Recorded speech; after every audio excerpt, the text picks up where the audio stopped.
Ladies and gentlemen, it is over. The Detroit Lions have won a playoff game, first time in 31 years. You sweat through a thick T-shirt and a thick hoodie. I don't always do that anymore. But I did tonight. Yeah. That's right. He doesn't do it all the time, but when the Lions are playing and they're sweating it out, he will pit through his shirt and his sweatshirt. Oh my God. What's up, everybody? It is Wednesday. It is Divisional Playoff Wednesday. The greatest weekend of the year is coming, it really is my favorite. Saturday, Sunday, doubleheader, the 8 best teams in football, the best quality football, right? I can't wait for that. And, of course, we're here to tell you what the happened last weekend and a little bit about what the will happen this weekend. Yeah. So we'll see where it goes. But, yes, I am sitting here next to football reigning champion fan of the world from Detroit, Michigan, Ahmed. So many people are coming up to me and going, congratulations. Right. And then someone says, like, he didn't play, but, like, come on, though. I mean, he's from Michigan. It's just like everyone that's been a fan for 30 years. It feels like we've played for 3 decades. And finally we have a playoff victory. Playoff victory, national championships. I mean, you That's guys, true, now you're spoiled. All right, now you're getting spoiled. I know it was 30 years, but 2 things in a week. We're not here? there yet. We're not there yet. I'm joking. It's like the Red Wings were good, and then they've been terrible for a long time. The Pistons are historically bad. Gosh. The Tigers are historically bad. It is crazy. Lions are saving us. Because I grew up in an era where, like, the Tigers and the Pistons were always good. Yeah. Right? And always competitive. And the Red Wings were in the Stanley and the Cup Red Wings final are every constant. other year. Constant. Right. And now it's, we're going opposites now here. It's the Lions carrying the torch for Detroit sports. I am pumped. I have been basking in the glow. I did want to get more excited in the pod. That was the whole idea, is like every touchdown I'd be cheering. But I thought back on, I was like, they didn't score once we started the pod. Right. They had 24. They kicked the field goal just before we started. They were hanging on. That's why you were sweating through your sweatshirt. You were like, this is not fun. I'm biting my nails and sweating profusely. Profusely. Yeah, I think that's right. That's it's close enough. Close. That's very close. Very close. So we'll talk about the Lions, but first let's talk about the team that they will play. But let's first talk about the team that they will play beat. Yeah.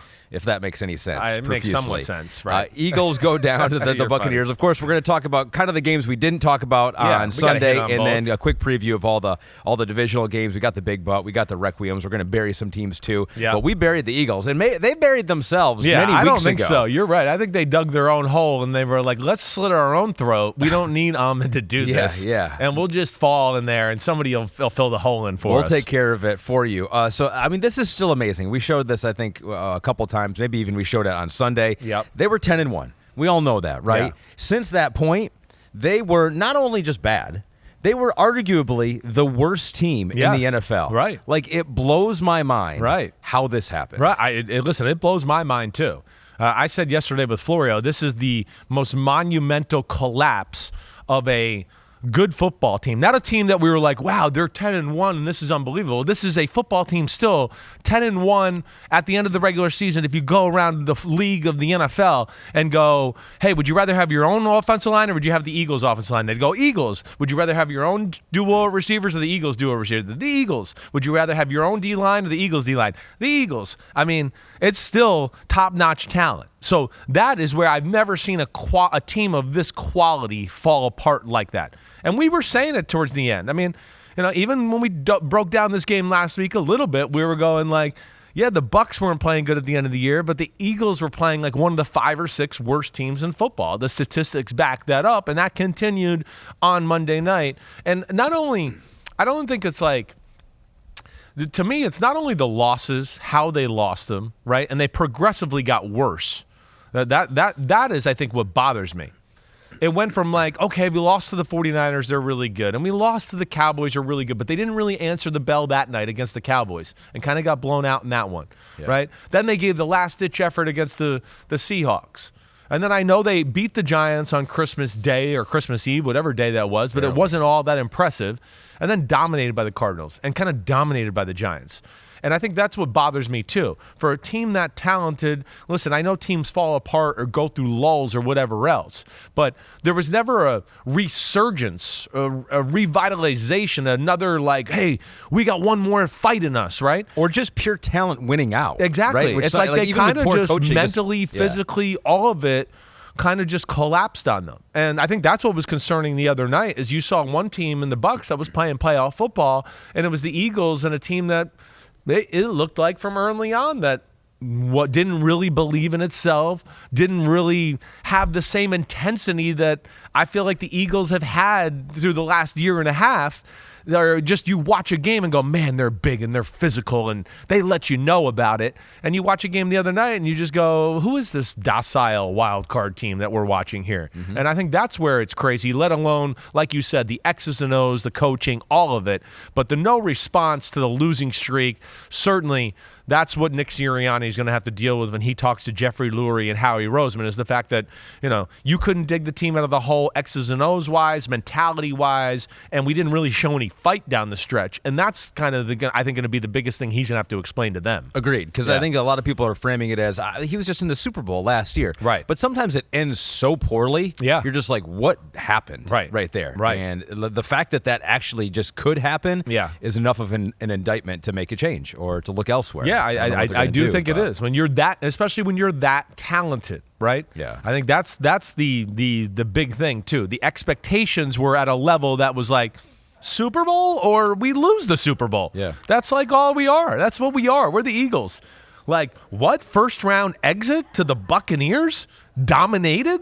Like, I don't care who you are. You're going to get reevaluated right there. Unless you've won 2 or 3 Super Bowls already, I don't care what head coach you are. Right. They're going to question you going into the future there and why you couldn't maximize the potential on this team to a little greater ability than what you actually did. So per Next Gen Stats, Jalen Hurts was under pressure in under 2.5 seconds 13 times against the Buccaneers defense, tying a career high. Right. The Buccaneers generated 10 unblocked pressures, tied for the most in a game by any defense this season. So unblocked pressures, I mean, it makes sense.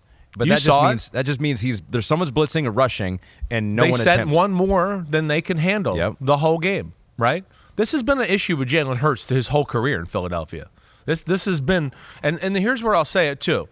Like, we got to connect dots a little bit. There was a blitz plan with Shane Steichen everywhere he's been. There's been a blitz plan with Nick Sirianni everywhere he's been. So it's fair to assess and go, wait, what's the common thing here? Oh, Jalen Hurts, right? And then so it's fair to assess there's something there with him as well. What is the quarterback's role in that? The quarterback's role is to change protections, change routes, or there's plays that have built-in beaters against those looks anyways, where they go, hey, they might bring all out, but we have these 2 guys and this guy here where we like this route versus all out. So just kind of hang in there and hang on your back foot. You might take a little shot, but we got a spot here to throw it. And if it's a quick throw, it might already be built in already, right? Where it's just like, okay, hey, it's a quick throw. It's a boom, boom, get it out, bam.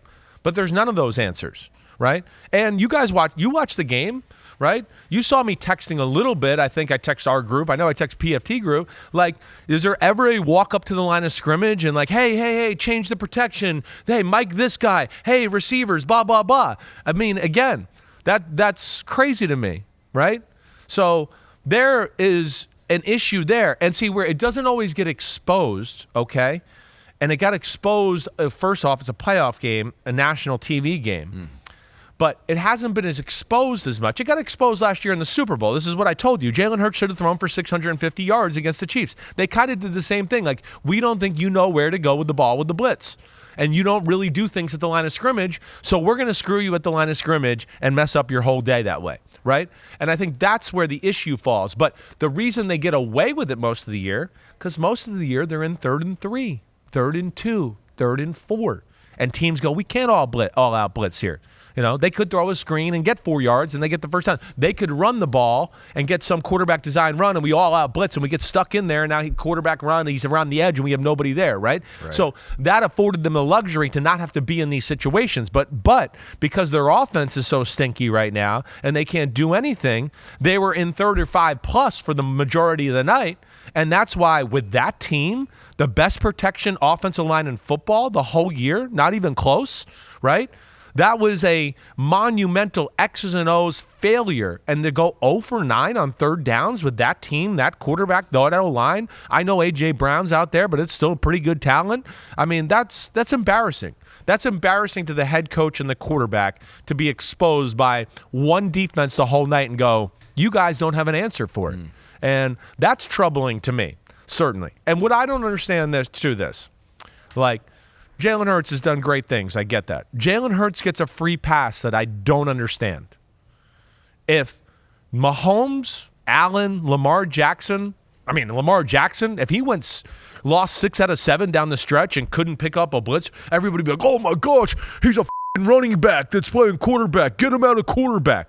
But for Jalen Hurts, it's everybody else is blamed. Everybody. Nobody. Yeah. I watched ESPN after the game. Nobody even brings up, hey, the quarterback, the leader, he doesn't lead the team. He doesn't make a big play in any situation. He never yells at anybody. He just sits on the bench and sits there by himself. I just feel like if it was anybody else, they would be eviscerated. Yeah. And I don't love that. And I don't mean to attack Jalen Hurts. I'm attacking the rest of the media going, why does he get a free pass and then other guys get eviscerated when they do the same thing? I don't understand that. And to me, it's an anomaly in my brain. And it actually frustrates me, as you could tell. Well, it's like next year is going to be super interesting Huge for him, right? It's like who knows going to be coaching him offensively. I mean, you'd almost have to bank on the fact there's going to be a new offensive coordinator. There could be a whole new head coach. There could be a whole new everything, right? With Mike Vrabel and Bill Belichick hanging out there right now, I don't put anything past anything right now. Yeah. Even if you liked your coach, with 2 coaches of that type of quality that are out there, they're going to go, wait, I like our coach, but that guy's better. And I've seen what he can do with a lot less talent on the football team. Let alone, if he takes over our team. I mean, Mike Vrabel went, first seed in the playoffs with 90-something injuries a few years ago and a patchwork team and still got them to be the number 1 seed. I know they got upset by the Bengals in the first round and Tannehill threw the 3 interceptions. But you talk about maximizing football teams. That's where Belichick and Vrabel thrive in that. And that's what makes it even more dicey than normal because, like you said, it seems crazy.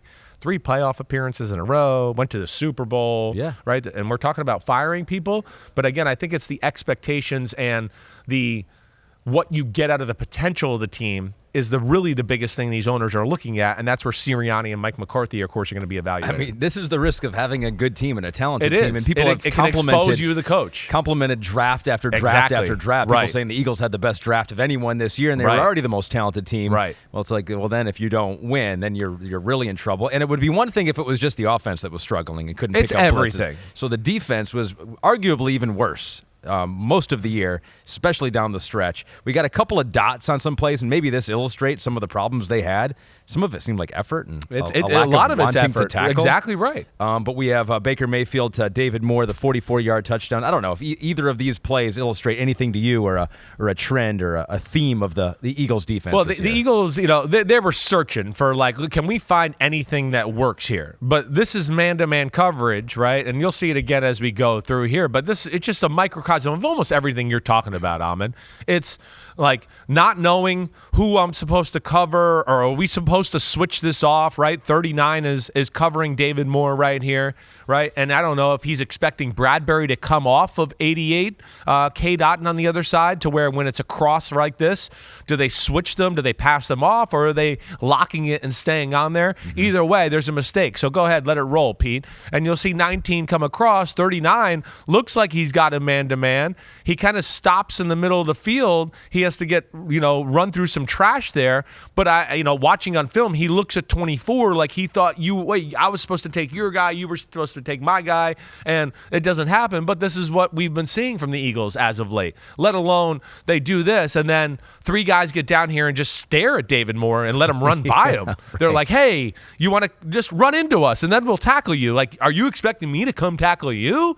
I mean, that's literally, it was a very weird end of the season, and that right there is not Eagles football from what we've seen for the first 11 weeks of the year and into last year. They were never like that, and it's again crazy the fall and how fast it all happened. So you're pretty well connected. You kind of know things. You have a good sense of things. I mean, do you when will we know what are they going to do? Do you think the Eagles make a change? Your gut. Changes are coming regardless. My gut. It really is a tough one. We like Nick Sirianni. I do. There's a lot of things I've liked about what he did. I guess in my gut, I feel like they're going to stay. In my gut, I feel like they're going to stay, and he's going to make drastic changes. He'll go in there and go, I Sure, offense, certainly a lot my fault. He's an offensive coach, and you know me. I hate when the offensive coach who becomes the head coach goes, the reason I'm here, but I'm not going to do it anymore. So he's definitely going to go, hey, we got to get a new coordinator in here. I have to get my hands dirtier in the playbook on the offensive side of the ball. And then the defense, he's going to be able to at least stick up for himself and go, hey, listen, we got screwed over. Like, you guys know that. Gannon said he was not going to go anywhere. Fangio left, and then Gannon left after giving us his word that he was going to stay. Yeah. So I do think that buys him a little wiggle room. Yeah, I guess in my heart of hearts, I feel like they're going to stay the course, but I wouldn't bet money on that. Yeah. I don't feel totally confident. I'm like, it's like a 70-30 thing to me, or maybe 65-35. Yeah. It's somewhere in that range. And it's not only just the coaches too. It seems like something needs to change within that locker room. The message of the players. That's to me the other disappointing thing. Again, I saw no leadership on the field. Right. And I know I just got on Jalen Hurts too. Yeah, you're the quarterback, right? And it's funny how people's perceptions change. That's what I've gotten a kick out of. I think I said this on the pod. I know I've said it to you. In the first 10 weeks, everybody was, man, isn't Jalen Hurts so calm and cool? And now they lose. He's doing the exact same stuff. He's not changed at all. And people go, doesn't he just seem aloof and kind of dumpy and not like into the game? And I'm going to go, no, this is what he was. Same guy. You're just letting the perception of the team now go into him. It's the same guy. It's what he does, right? But, yeah, when you start to lose and do that, like, okay, somebody's got to start speaking up. Somebody's got to start, like, yelling. Did you see anybody get mad on the Eagles in the game the other day? It's like they were kind of like, we're getting our ass whooped. Keep it on. Yeah. Keep it going, Bucs. Keep whooping our ass. It's like there was no fight. There was nobody that got mad on the sideline. Mm-hmm. I never saw anybody mad on the football field, and that bothered me as well because you know me. It's an intense sport, and you need all of it to be a good football team. So there are going to be changes inside the locker room, perhaps none bigger than Jason Kelce, who has not officially said that he is retiring yet. Adam Schefter's reported that he did tell some people in the locker room, so who knows what's happening there. But Jason Kelce did talk on his podcast, which is almost as popular as our podcast, about where he is currently right now. When it's time to officially announce, what's happening in the future, it'll be done in a way that's, definitive and pays respect to a lot of people and individuals that have meant a lot to me and has led to the career I've had. I don't think that it would be respectful or even accurate to be able to do that right after a game like that. Yeah. But I did address the team and pretty much said the same thing that I just said to you, which is, I got belief in every single one of you guys, cherish the moment you have in this league. A lot of guys like, if that is your last game, I feel sorry for you. And I'm like, don't feel sorry for me, motherfucker. I've had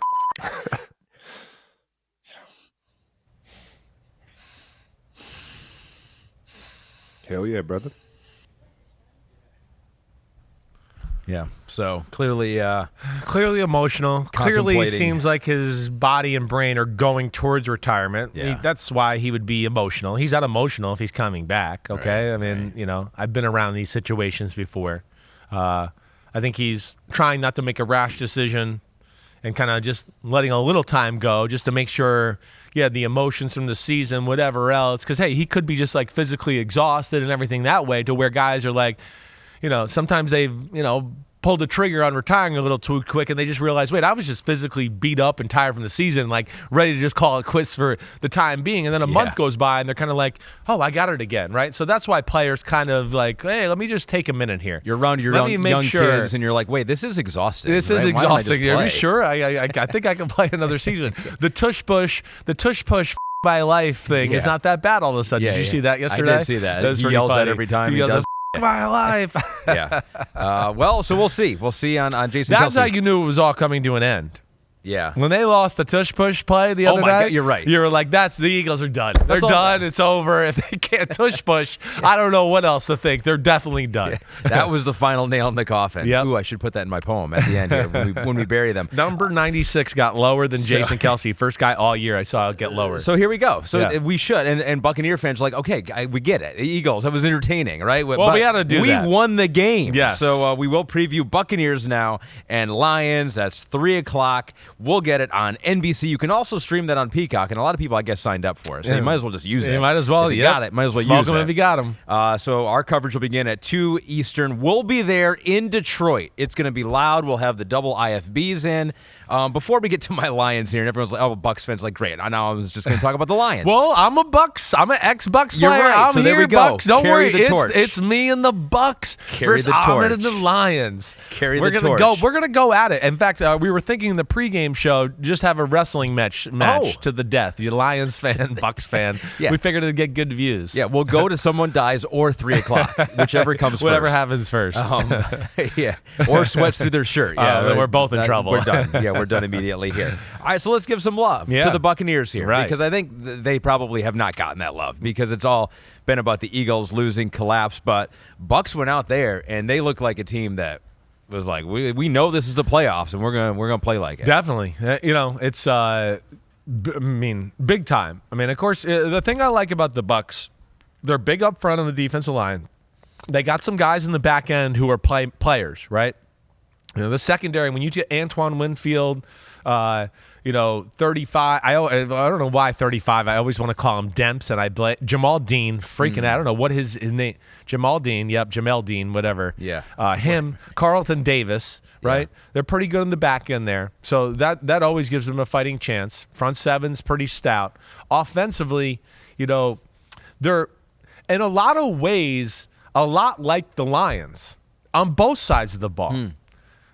Probably a little too over-aggressive stopping the run, but they're going to stop something. Let too many plays in the pass game because they're a little too aggressive stopping the run. You heard me make fun of Todd Bowles a few times during the year, right? Yeah. When they were playing C.J. Stroud, I was like, okay, he's thrown for 400 yards now. Let's stop worrying about the run. Yeah. Let's take that fifth guy off the line of scrimmage. But yes, it's I think their ability to control the line of scrimmage and then an aggressive offensive attack off of that is what makes them dangerous. And they try to stay patient with the run.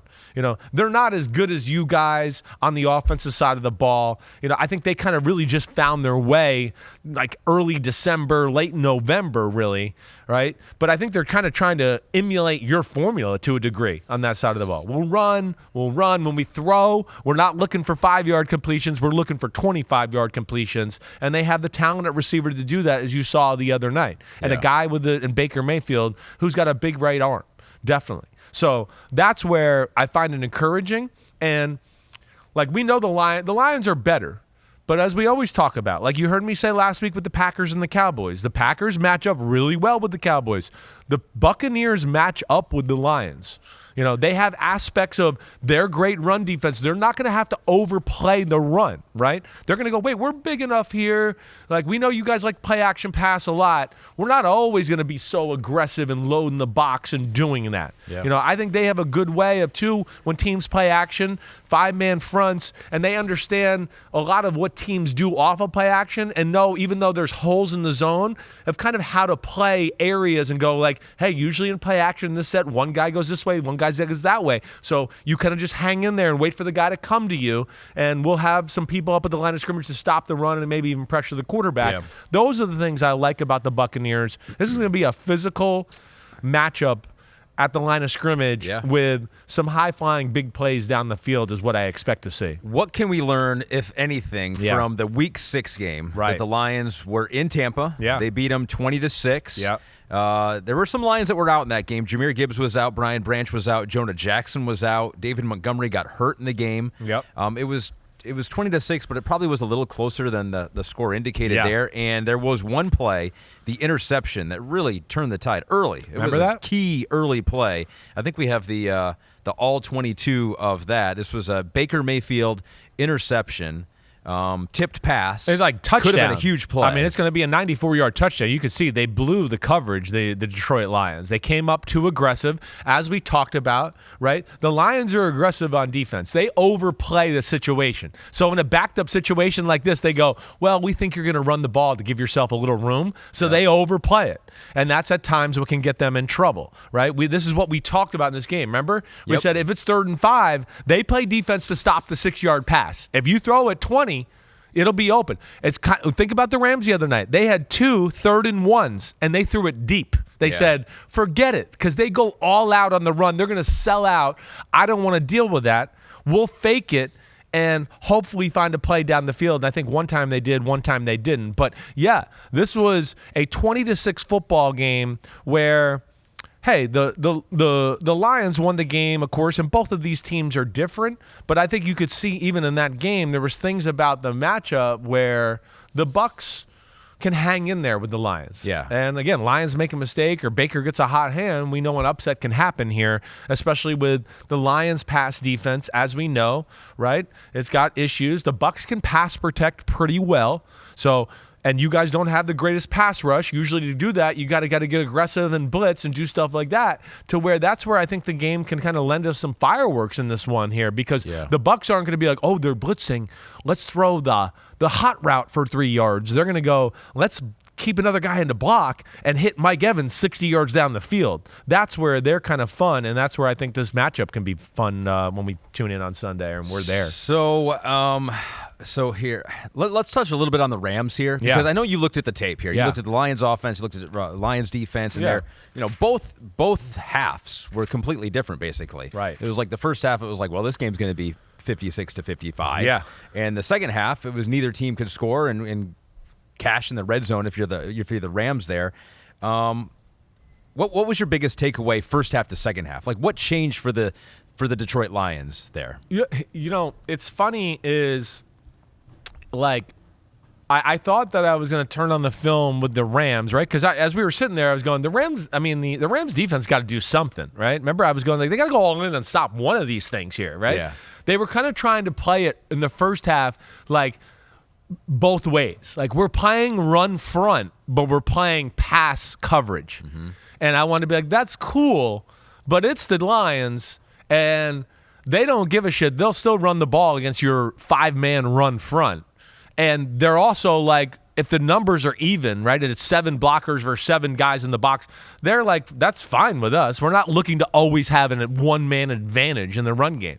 They're totally cool with that. They're a team that will run the ball even when there's an extra guy in the box and they can't block it. They're old school that way, right? Like, how did football ever survive without the RPO, right? You hear me laugh and joke about that in the viewing room all the time. You don't always need the numbers. You don't always need the numbers. There's so many RPOs where I look at it, and sorry, I just spit on the table there, where I go, oh, whoa, they threw the bubble screen for 2 yards. And I go, if he gave the ball to the running back, the hole is huge, and he's going to run for 30 yards. But we go, the numbers. And I want to go, the numbers don't always dictate things. How did Ahmed Smith and the Cowboys run the ball? Yeah. How did they do it? How did the Giants do it? I don't know back in the day. Oh, that's right. They left one guy unblocked that made sense. But so my point is the Rams were trying to have it both ways. In the second half, they were maybe a hair more aggressive with, yes, let's not go total coverage in the secondary, but not a lot. The biggest difference was their D-line just played better in the second half, and certainly was a little more physical, aggressive, got off blocks. And I think the other thing that I just jumped out to me, because I was looking going, wait, they're schematically, they're really not doing anything different. Right? But their linebackers, too, in the first half were a little bit like, hey, I'm right here, I'm in my gap. And it's like Raheem Morris had to go, hey, there's like we always talk about, there's a hole there. The running back's about to come in there. Meet him in there. Don't wait him for him to get to you, and then he runs you over and gets 3 extra yards, or he breaks your tackle because you're sitting there flat-footed waiting for him. Like, just go through the hole, and then he's got nowhere to go, and then we'll rally around him, right? And that's where I felt like they started to see it better. They started to be aggressive more that way. And, forced some 3-outs. Controlled the second half of the football game, really, the Rams did.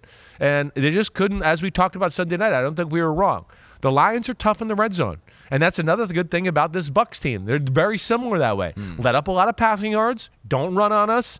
We don't let you score touchdowns when you get down here. They're the same way you guys are that way. So that's where it's fascinating too. But because you guys can stop the run, when you get down there and you don't have to worry about being spread out, and like I said, the whole field, now, okay, our secondary issues are not really that big of a deal because the field's so tight. And that's where, and you play the proper coverages in the red zone too. You don't take a lot of chances. You understand. We play soft. We kind of keep people in front of us. It's going to be hard for that team to punch it in the end zone. They might get a few yards here and there, but they're not going to get in the end zone. And then they got some athletes in close spaces like that. They definitely like do. C.J. Gardner-Johnson. Exactly right. Or tackle, aggressive, instinctive, Joseph, right? Anzalone, Campbell playing the middle, all of that. Yeah, you got some guys who certainly are instinctive that way. Maybe just not pure man-to-man shut shut down cover corners in the secondary. Now, I've made this point many times on this podcast that Matthew Stafford is my favorite quarterback of all time. No offense to the one I'm sitting next to right now on my left, but he was awesome, and he was tough. He showed the toughness that he has shown his whole career, possibly getting knocked out, and some people suggested he faked a rib injury just so that people didn't check him for a concussion, and he could stay in the game. Who knows what he was doing? That's what I would have done. There was one play, though, that you wanted to point out in this game that could have swung it entirely, and it was a Cooper Kupp 6-yard pass. Yeah, let me see. Yeah. Puka Nacua was open on this. He was so good in this football game. It's incredible. Yes. It's incredible. So why would you pick this one play? Well, just to go, one, he was, they're not in this game and having a chance to win it if it isn't for Matthew Stafford. He made so many big throws into tight windows with people around him, right? It was incredible. And the game didn't start off the way they wanted to where they could lean on the run game. They got behind, so they kind of had to throw the ball more than they wanted to and never really got it that way. Williams got hurt at some point. Right, exactly right. I think the Lions did a really good job of mixing up coverages, doing things like that. Your Lions football team, the one thing you heard me say the last 6 weeks, they definitely blitz a little bit more and become more aggressive, and I felt like they played more man-to-man in this football game too, because I think they were a little like, if we play zone, Matthew Stafford's just going to pick us apart. So big downs. Let's play man-to-man, right? We'll be aggressive, physical. If he makes the throw into a tight window, so be it. We can live with that, right? Yep. So they did that. But here, this is the only negative play of the football game by Matthew Stafford, and I really mean this. Like, maybe could have hit Cooper Kupp on the first drive on a first down where they settled for a field goal. It should have been a touchdown. Yeah. But I won't go, it wasn't easy. This play right here, though, it's the last play. It's 3rd and 14, I believe, right? And this is where they were kind of in the, should we go for it? Should we punt? What do we want to do? And you'll see here, right? You got the bunch up top, which they love to do, the Rams. And we look, by all due accounts, we got a man-to-man front, right? And look, you guys are playing 5-man front as usual, being aggressive that way. Okay, so let it go here.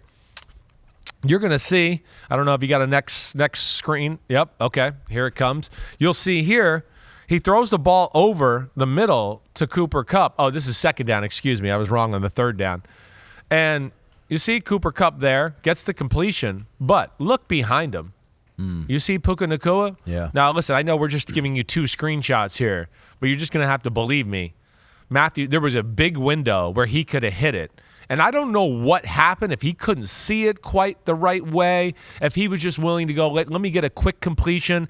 Here's the play. Here it is before this. See, right here, the look, you'd go, actually, you look at it and go, I would not throw the ball to Cooper Kupp here. That's going to take an extraordinary throw. Puka Nacua, you could see, is coming wide open over the middle. The Lions messed up the passing off of the bunch there. So he's got him. But it's like on this one, I don't know if he just thought, there's no way they'll double Puka, so I'll just take the underneath route. He made his mind up early. But, I'm not even overstating this. That was it. If he gets ready and throws the ball right here and hits Puka Nacua in stride, by all due accounts, the way it looked like to me on film was he was going to run right out the back door and run for a touchdown. You could see where the safety is, right? And the safety in the deep middle is actually starting to float to the left here. So he was going to catch it on the run going to the right, and it was going to be like nobody's there, and he's going to be full speed and going to split everybody, right? When was this in the game? The second to last play of the game. This is like the second to last play for the Rams. The next play is the 3rd and I think he gets sacked on 3rd down, and then they can't go for it on 4th down. Right? It becomes 4th and 14, and they punt it, and you go, they'll never get it back. The Lions are going to keep the ball. Puffed out my chest. And there you were. Nostradamus called his shot, and you got it right. I'm not even joking. It's the only negative play of Matthew Stafford the whole football game. Wow. The only one. And again, too, he's under pressure a lot in this game. He took a lot of hits. He's probably going, wait, I can't take a sack. Let me get the ball out quickly. Let me just keep us in a good situation. And we get into 3rd and 4, I'm guaranteeing we'll get a first down after that. So he kind of predetermined that way, but he's not one to do that. And he's usually one to look for what's the more aggressive killer throw. And that was kind of surprising. I just thought it was worth pointing out. It's kind of a different little nuance there. Yeah, and the Rams, I mean, they were legit scary down the stretch. 7-1 to end the season. 7-2, I guess, with the playoff loss right there. Lost to the Ravens in overtime. It was their only loss. Young defense, probably going to get better here. Who knows? Aaron Donald come back for another year. There's a lot of things to like if you're the Rams. It may be the same thing for the Bucs, because this was one of those years where it's like, you lost Tom Brady. Are we taking a step back? We're all getting older. It's almost the opposite situation of the Rams, right? Rams is like this resurgent team. They remade themselves. Right. This is from 7th Evan that says Jason Licht, Executive of the Year. Light, Jason Light. It's spelled Licht, but it's Light. Jason Light, Executive of the Year. I was thinking of a different guy. This plus Baker's renaissance after backing Brady and a ring. When will this man get his due? Hopefully after ring. Yeah, some people don't even know how to say his name. When will this man finally get the recognition he deserves? Well, listen, we talked about it a little last week, right? We hit on it last week, and I said, man, the Bucs. I mean, they're $80 million in dead money, right? I mean, they got some things about their football team where nobody's getting respect. They got a rookie in Yaya Diaby that was, a special football player. We talked about, it's Baker Mayfield. Nobody wanted him. We do, all of that. I don't know if you get Executive of the Year because of that. Yeah. Right? It's amazing. I think it's more of what he's built in the past with this football team, that they can still handle $80 million in dead money and go, hey, we're still putting a good product. Yeah. Right? But, either way, that's where I'll stick up for Todd Bowles when they were like, he's on the hot seat there too. And I want to be like, what? You haven't even let him spend money and build the team the way he wants to yet. Right? That's kind of crazy to me. And he's won the division twice, and here it's a playoff game. And last year was a weird year. You can't hold Todd Bowles totally accountable for last year. I mean, Brady and the divorce stuff affected the football team. He took a few weeks off in training camp. He didn't play well. It was a distraction, everything. That's hard for me to just put that on Todd Bowles, right? So, there's all of that. But, yes, Jason Light, Todd Bowles, unbelievable, getting the most out of this football team. Yeah. And, credit to Todd Bowles and finally giving up on the pipe dream of, we're going to run the ball and play defense and be that team, and starting to go, wait, that's just not who we are. I'm going to let Baker start throwing the ball a little bit more, and we'll play it that way. And they've been dangerous ever since they made that switch. If you want to go to this game and you don't already have tickets, it's going to be expensive. Average ticket price is $1,186 according to tickpick.com right now. The highest priced divisional round game previously was last year's 49ers Cowboys game in Dallas at $605.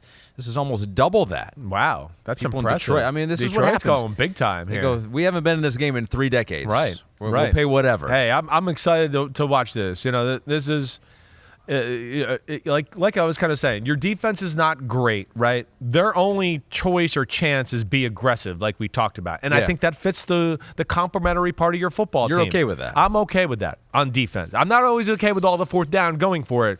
But I will say it to you. Yeah. In a 1-point game. Yeah. I mean, the Laporta 4th and 1. I mean, some teams from the 2-yard line would say, hey, we just need points early. I do think, and McVay, I joke about it, but him punting, it's 4th and 14. What are you going to do? That was a hard one, right? But it's like any of those in the red zone, you're at the 10-yard line on 4th down. You kick field goals every single time, and it's a 1-point game. It's like, maybe that was the turning point. I hear you there. I hear you there. It's a tough decision in that one. It really is. And McVay is not afraid to, go for it or put it all on the line. Yeah. I think he was kind of going, wait, we're hanging in there on defense.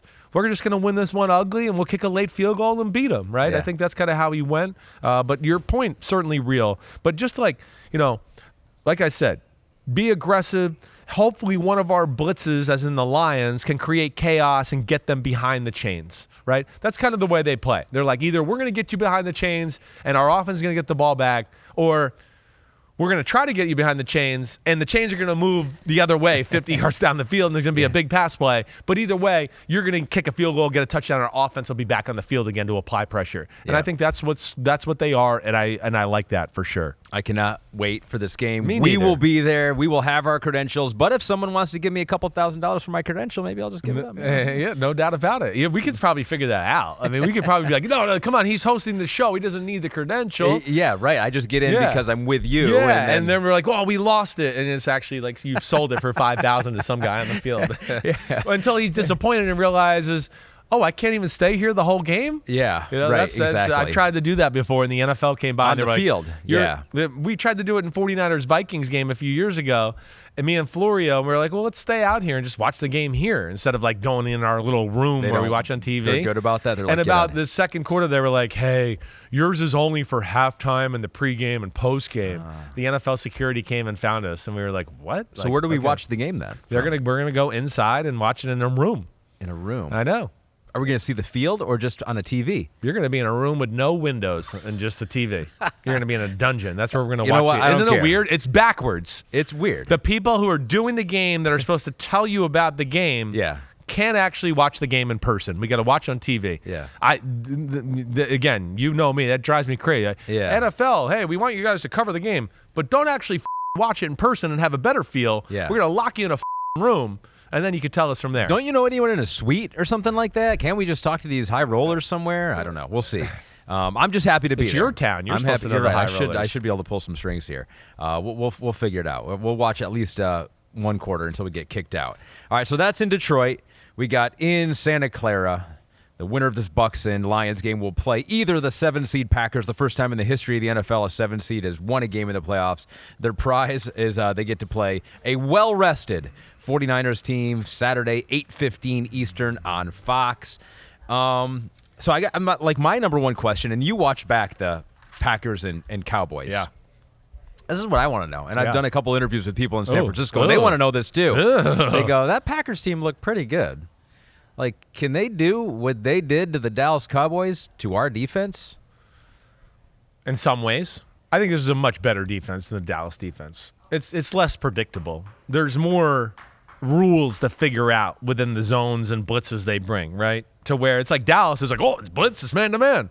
Oh, it's zone, it's Tampa 2 or cover 3. That's it. The day's over. That's all we got to figure it out. As long as we can just drop back and kind of figure out what they're ending up in, boom, we're going to kill them, right? We're going to make big plays. The 49ers are a little bit more schematically challenging to me than the Dallas Cowboys, right? They're an incredible zone football team. I talk about all the time. They don't really want to play man-to-man.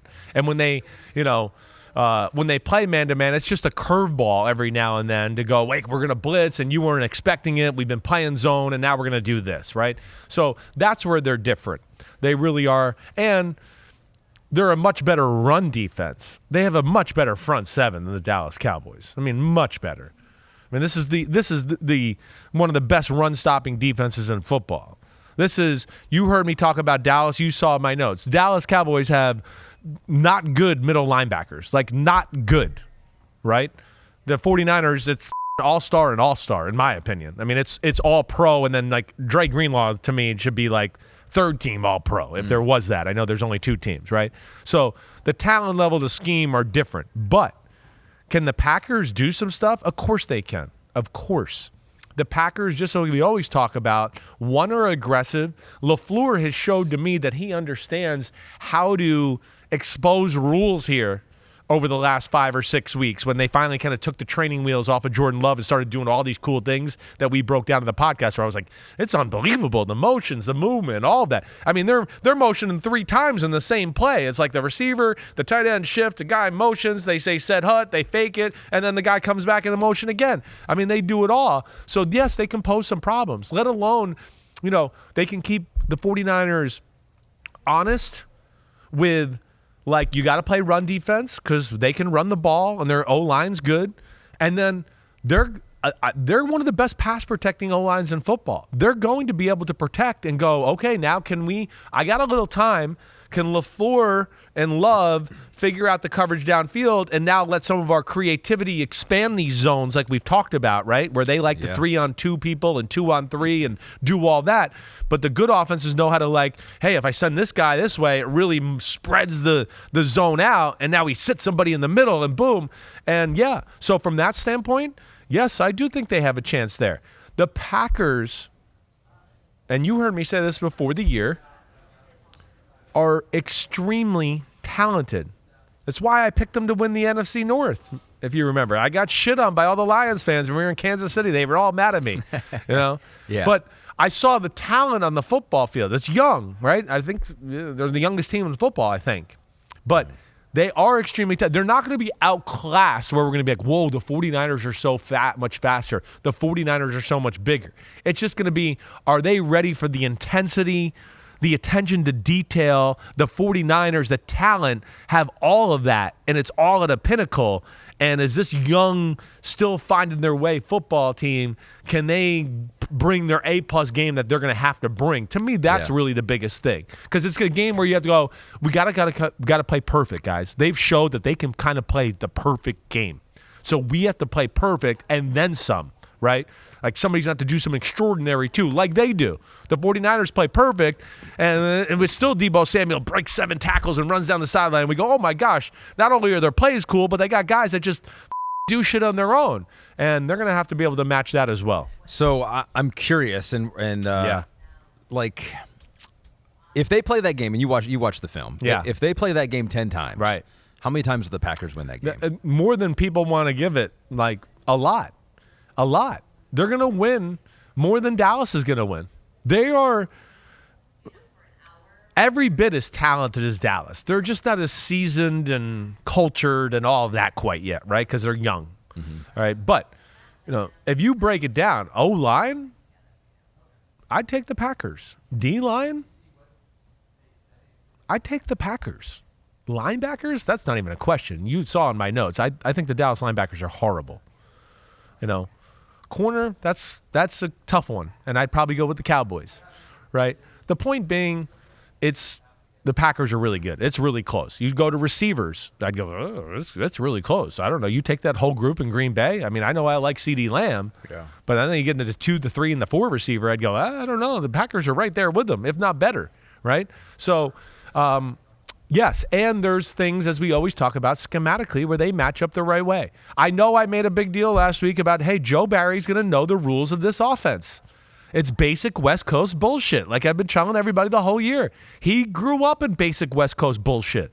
He saw these Cowboys on film and was like, oh, I remember this. I know this play. Gruden used to do this to us in 2002 all the time in practice. 2003, 2004. Simms used to check to this, and when we played Tampa, like, he knows the rules. And it showed in the football game. Let alone LaFleur knows Dan Quinn's rules.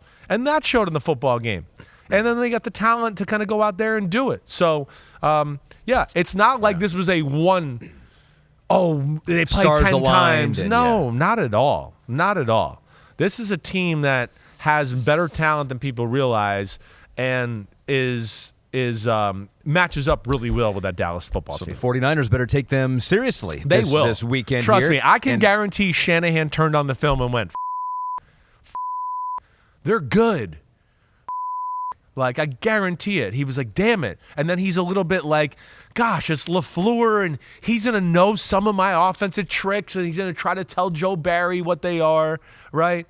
And, even within this, LaFleur's going to go, hey, a lot of your scheme is rooted in, Seattle, Dan Quinn and all that. He's going to know some of those rules, right? So he certainly, I guarantee this week, is preaching to his team, like, don't think just because they're the 7th seed that we're going to come in here and beat the crap out of them. Don't think that. Because they got, like we said last week, they got nothing to lose. They can go, so what? It's 3rd and 9. It's 3rd and 19. Who the cares? Let's take a shot down the field, right? Nobody expects us to win anyways, and that's when a team is dangerous in the playoffs. Well, I mean, think of what they've done. Think of what they've done this year, especially late. They beat the Chiefs. Yeah. They beat the Lions in Detroit, and now they just destroyed the Dallas It Cowboys shows you the potential. in Dallas. Exactly. So you see their top-end game is legit off of that. It's the lulls, it's the weird games that they played that had us all be like, what? I mean, I guess they're just not quite ready yet. Yeah. Right? The defense struggled. So we'll see. But, Green Bay's got a lot of versatility in their attack on both sides of the ball as well. So if Kyle's like, oh, crap, this is not good, looking at the film, going into his film study, maybe we can help him out. Because we can go inside your notebook, presented by nobody yet. Actually, we've had a couple of homies sponsor it, but they only gave us one check, so one time only. You had one specific play here, a Romeo Doubs 39-yard catch against the Dallas Cowboys that now Kyle is studying, and now he's taking a screenshot of your notes here. Maybe this is more of an indictment on how Dallas tried to defend them. You go, after this play, Dallas got scared, played a soft zone. Oops, I was wrong. Of course I was. Aggressive. Because in a few plays later, what happens I'll dissect this play in a second. But a few plays later, well, it goes back to like what we started off the podcast with. The Philadelphia Eagles, all-out blitz, Jalen Hurts. Well, we saw the Packers had a plan. So a few plays later, he recognizes the all-out blitz. He goes up to the line of scrimmage. He changes the protection. He brings the tight end in and says, come on in. I need you. You got to help me out here because I've changed the routes, and we're going to them over for a touchdown as long as you guys can block for me here. Yeah. And he gets it all changed up and throws a touchdown versus an all-out blitz, and it was phenomenal. And that's the shit where you look at Jordan Love and go, uh-oh, watch out, because he's getting a clue of how to play quarterback totally, right, in all aspects.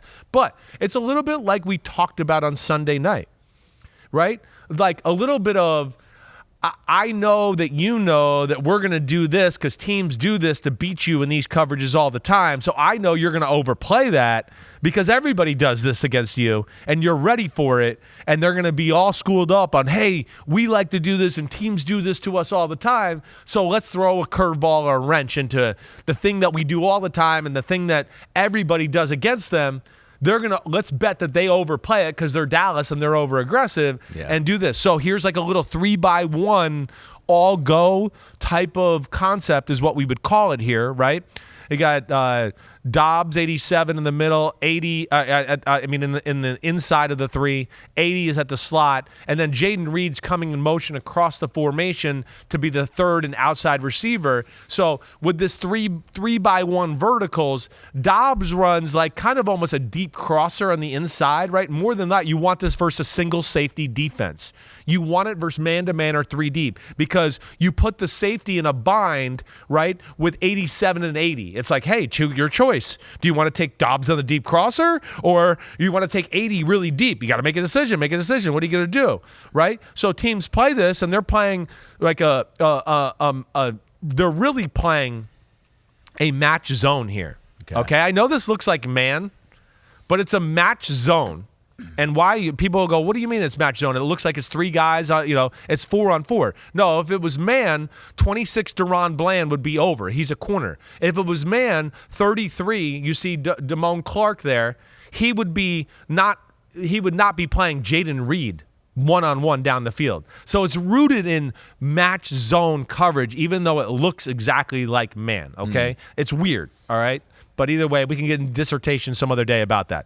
Anyways, they run this play. Dobbs runs across the field, and right as he gets to the ball, right, and now Jordan Lewis, number 2, who's covering him, going, oh, here comes the play everybody does against us. He undercuts it and starts to beat him for across the field, and as soon as he does that, he goes, and he comes back out, and there's nobody there.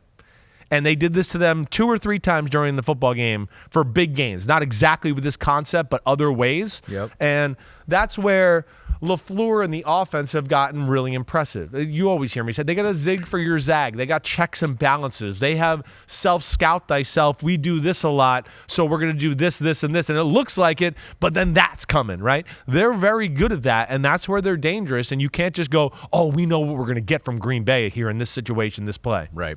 So this is a question that comes from Alex J. Watson, and I appreciate that breakdown too. That's when you look at Jordan Love and you say he could be a top 10 quarterback in the Chris Simms top 40 quarterback countdown list. It's stuff like this. It's Matt LaFleur. It's them working together. Big time and it's making plays. things very scary. Exactly right. Alex J. Watson says, a few weeks ago you said the 49ers weren't built to come from behind. Is there a chance the Packers bring the heat in the first quarter and don't let go? Well, I mean, that's the one thing we haven't seen from the 49ers, right? Is those we're down by 10, and now we can't necessarily rely on all the Shanahan run game tricks, and the play action pass loses its, effect to the same capacity if the game's really close.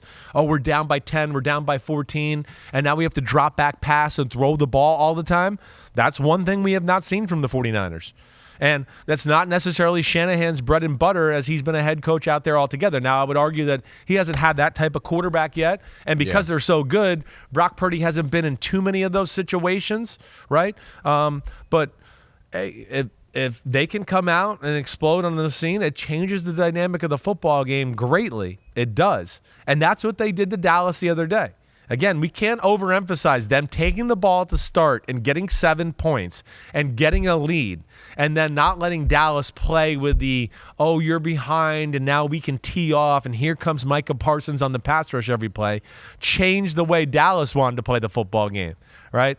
And, that's what they're going to try to do that in the 49ers too. They are. They're going to try to jump out early and put the pressure on them so they can go, now Shanahan can't run the ball with McCaffrey all the time and the Debo reverses and all that, and he's going to feel a little bit more prone to wanting to throw the football, and that would be interesting if that happens. Cheese Curd 19. I think we know who he or she is rooting for.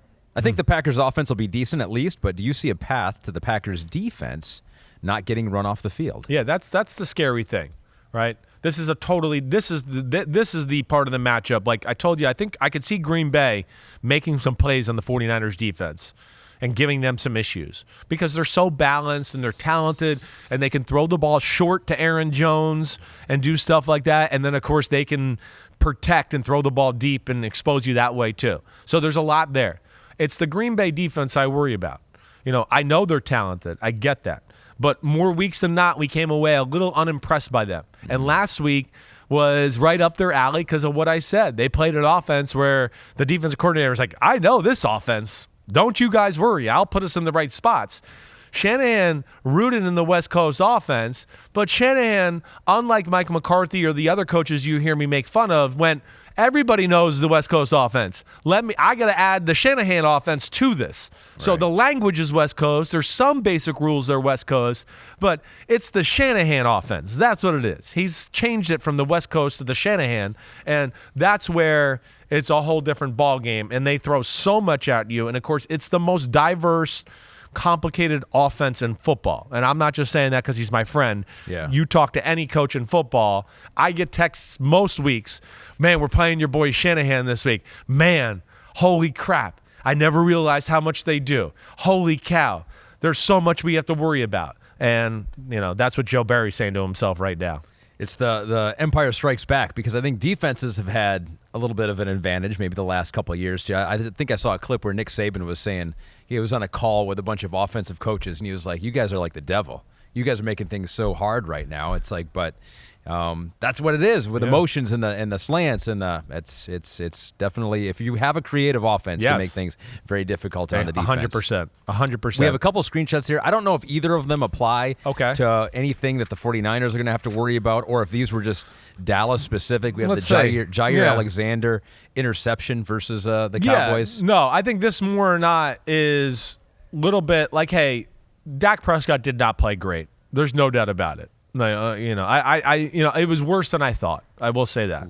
Now, some of it was, they were all over stuff, but there were certainly some plays and some throws where I just go, Dak, like, you're better than this, or you can make that throw. You should have hit that. Dak's mechanics were a little off like we've seen in the past. He had the whole front leg lockout. He's throwing a ball and his front leg going backwards, which I'm almost sometimes go, I don't even know how he throws the ball like that. Like it's actually a physical marvel of like how he throws the ball like that. But here, this is a play that one, the Packers are ready for, but two, that the Dallas Cowboys and Dak Prescott makes the wrong read, period. That's really what there is to it. And then let it go here. You're going to see we got Jair Alexander. They do a great job of kind of passing off this little bunch thing here, right? You see here, it looks like he has Gallup man-to-man, but go ahead and let it go, Pete. They're going to pass it off, and he waits for the first guy to come outside, and they pass it off the right way. And you can see he's underneath. Cooks runs like one of those little 5-yard outs, but now he's coming back underneath, right? Okay. So they're trying to hope that, like, Jair will be really aggressive and overplay the out route, right? And then we come back in, and boom, we hit him on the run almost like a slant, and he carves up right up the middle of the defense. Right. Excuse me, that? It could be. It's a whip route. It's not exactly a whip route, a China route. There's a lot of different versions of it, but similar to that, Pete. You're right about that. Kind of a whip-ish type route. But look at behind him. The rules would be that if the underneath route is collapsed on, zone or man, that you go over the top because that'll be open. And you could see CeeDee Lamb on a 12 to 14-yard out route is wide open. Just throw it on the sideline and hit him. But for some reason, Dak got kind of stapled on the Brandon Cooks little whip route, as Pete wants to say, or the return route, however it is, and Jair Alexander makes an incredible play, incredible catch, interception, and of course, big moment in the football game because it just it let Green Bay get the short field and go up 14-0 like before Dallas even got into sweat. It was weird seeing the interactions between Dak and CD and Mike McCarthy. Like something was off from the get-go. It seemed like from the first quarter on. There was definitely a few plays where CD was going to go, wait, I should have got the ball, and he's not wrong. He's not. Dak was a little bit quick to go through reads, got stuck on some guys, right? And definitely was flustered to a degree. It was not his best game, certainly. And, again, the second interception, I know we showed the dots the other day, but that, again, goes into a little bit of like, it was a little too, telegraphed, not only just by Dak, but they run that stuff too much. I mean, we started off the year, me writing some of those plays in Dallas when they played the Cowboys going, whoop-de-do, Dallas. Oh, Dallas came out and ran this play against the 49ers? They're like, what? We saw this play 100 times in April, let alone like you're running on this now, right? So they have a little of that aspect that is frustrating in Dallas. And like I've always said, it's too reliant on the Jimmies and Joes, and the X's and O's are a little too elementary there. All right, I think that's good. You'll make your pick tomorrow. Yeah. On the Picks Pod. Yep, got some work to do. Go in the lab. You told me last week at this time that you were going to pick the Lions to beat the Rams, and then you flipped it on me switched a day later. Last week I was totally up in the air about Lions and Packers, right? And Lions and Rams. And I told you, and I was leaning Lions there. Yeah. And I obviously was wrong. Lied to my face. And then I told you there, too, that the Packers could upset the Dallas Cowboys. You did say that. And I think I told you I was going to take Dallas in a close one, but I do think Green Bay can do it, right? This is the one where I look at and go, I feel like I'm going to pick the 49ers for sure, right? But I will put out there that the Packers steal a possession, do something like that with the way they're playing right now.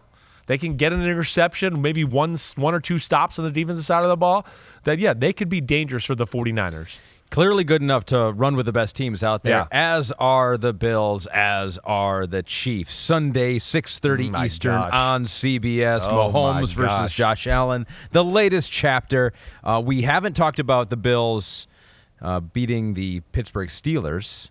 And we did talk quite extensively about the Chiefs handling the Miami Dolphins. So this will be a little more Bills-centric here and what they got to do against the Chiefs and that matchup. But just what was your headline takeaway of the Bills beating the Steelers? Well, yeah, I know. I got a lot of notes here. I got, I think I've told you before, I text my wife during the games, my notes of the games and stuff. So that's what I'm pulling up if you're wondering why I'm being disrespectful here and looking at my figured something phone. Was going on, family emergency or whatnot.